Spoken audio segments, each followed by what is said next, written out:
नमस्कार, वंदे मातरम। बहुत बहुत स्वागत करता हूं मैं Yogesh B Mishra AD news sir के साथ चैनल में। तो आइए शुरू करते हैं आज की। सूरत महानगर पालिका के लिंबायत जोन के अधिकारियों व गुजरात प्रदूषण नियंत्रण बोर्ड के ऊपर उठ रहे सवाल। नमस्कार, बहुत बहुत स्वागत करता हूं मैं Yogesh B Mishra AD news live sir के साथ चैनल में। तो आइए नजर डालते हैं इस वक्त की खबर पे। सूरत शहर के लिंबायत क्षेत्र में आए गोविंद नगर में अवैध तपेला डाइंगों से निकलने वाले जहरीले व कलर युक्त पानी से आम लोगों का जीना हराम हो गया है।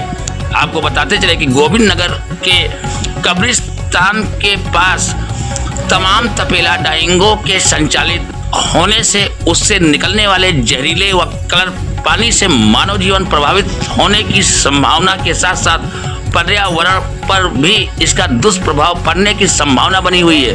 परंतु गुजरात प्रदूषण नियंत्रण बोर्ड व लिंबायत नगर पालिका के अधिकारियों के द्वारा इसे गंभीरता से न लेने का खामियाजा आम नागरिकों को उठाना पड़ रहा है। जैसा कि आप वीडियो में प्रत्यक्ष देख रहे हैं कि कलर व केमिकल युक्त पानी किस तरीके से नाले की तरीके बह रहा है, परंतु अधिकारियों के आंखें इस पर नहीं पहुंच रही है, जिसका खामियाजा आम लोगों को भुगतना पड़ेगा। फिलहाल देखना यह है कि गुजरात प्रदूषण नियंत्रण बोर्ड व सूरत महानगर पालिका इस पर क्या कार्रवाई करती है। सूरत से देखें एडी न्यूज की रिपोर्ट। मुस्लिम समाजનું મોટું કબ્રસ્તાન જે રાવનગર ખાતે છે અને એની બાજુમાં સ્મશાન ભૂમિ છે।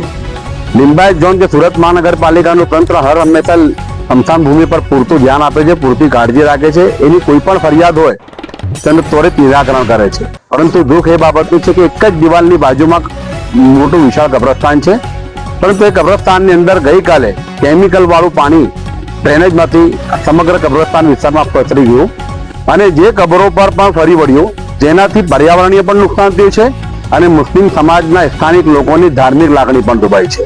પરંતુ લિંબાયત ઝોનના અધિકારીઓને પેટનું પાણી હલતું નથી। એક તરફ એમ દાવો કરે છે કે અમે લોકોએ ગેરકાયદેસર ચાલતા તપેલા ડાઈંગો સીલ કર્યા છે, કોઈ તપેલા ડાઈંગો ચાલતા નથી, તો આ કલર કેમિકલ વાળું પાણી આવ્યું ક્યાંથી? ડ્રેનેજ ઉભરાય કઈ રીતે? અને ડ્રેનેજ એવી રીતે ઉભરાય કે સીધું કબ્રસ્તાનમાં પાણી આવી ગયું છે। લિંબાયત ઝોનના અધિકારીઓને આ કહ્યું વખતે હું ચેતવણી આપું છું કે તમારે સર્વ સમાજ, સર્વ ધર્મ, સર્વ જાતિને એક સમાન રીતે કામ કરવું જોઈએ। એક તરફ એક નજરથી કામ કરવું જોઈએ, દ્રષ્ટિથી કામ કરવું જોઈએ। ન્યાય અન્યાય કરવાનું કામ તમારું નથી, તમારી ફરજ છે કે તમારા વિસ્તારમાં રહેતા લોકોની પ્રાથમિક સુવિધાઓને સંપૂર્ણ નિરાકરણ થાય અને એને સંતોષકારક સુવિધાઓ મળે। પરંતુ સુરત મહાનગરપાલિકાનું લિંબાયત ઝોન એ સુરત મહાનગરપાલિકાની કચેરી નહીં, ભારતીય જનતા પાર્ટીની કચેરી બનતી જાય છે અને ભારતીય જનતા પાર્ટીનું સંગઠનનું કામ ચાલતું હોય એ પ્રમાણે એના સવારથી લઈને સાંજ સુધી કાર્ય થઈ રહ્યા છે।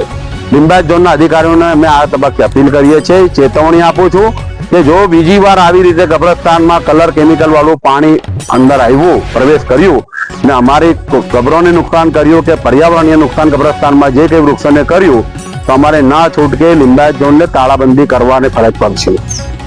લિંબાયત ઝોનના અધિકારીઓ પોતાની ફરજ નિભાવે અને ઓછામાં ઓછા કોઈની પણ ધાર્મિક લાગણી ના દુભાય એની પૂરતી કાળજી